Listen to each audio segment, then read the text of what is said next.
तेरी बहन का।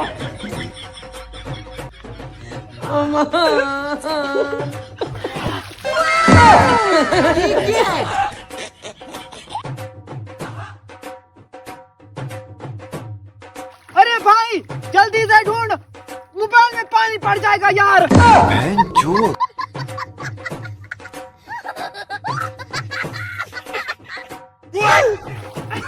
तू उठा दे।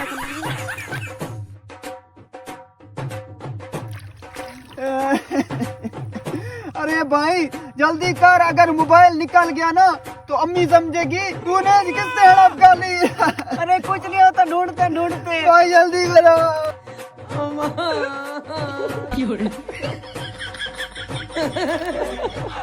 अरे भाई मैं तो कीचड़ में फंस गया।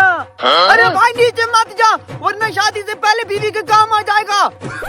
अरे इन फजूल बातों को छोड़ो, मुझे यहाँ से निकालो। तेरी बहन का।